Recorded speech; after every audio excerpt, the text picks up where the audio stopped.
नमस्कार, माझं नाव सिद्धी आणि कुक विथ सिद्धीमध्ये तुमचं स्वागत आहे. आज मी बनवणार आहे अमृतसरी छोले आणि भटुरे. चला तर मग रेसिपीला सुरुवात करूया. सर्वात प्रथम भटुरे बनवण्यासाठी हा 1 वाटी मैदा घेऊया.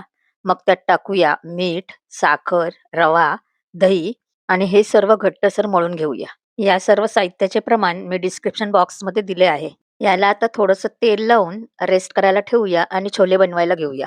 इथे एका टोपात पाणी घेऊन त्यात 2 चमचे चहा पावडर टाकून हे उकळत ठेवूया.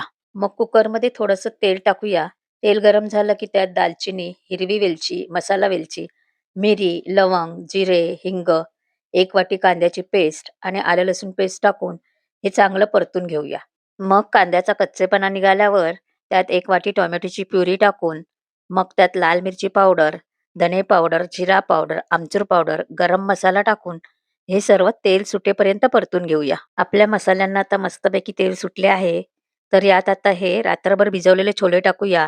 चवीनुसार मीठ आणि हे जे चहा पावडरचं पाणी उकळत ठेवलं होतं, ते आता उकळलं आहे. तर यात गाळून टाकूया आणि कुकरला 5 ते 6 शिट्ट्या करून घेऊया.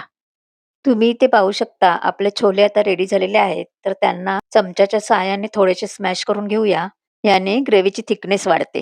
मग एका तडका पॅनमध्ये थोडंसं तेल, थोडंसं तूप, लसूण, आलं, हिरवी मिरची, लाल मिरची पावडर आणि छोले मसाला टाकून ही फोडणी छोल्यांवर टाकून घेऊया.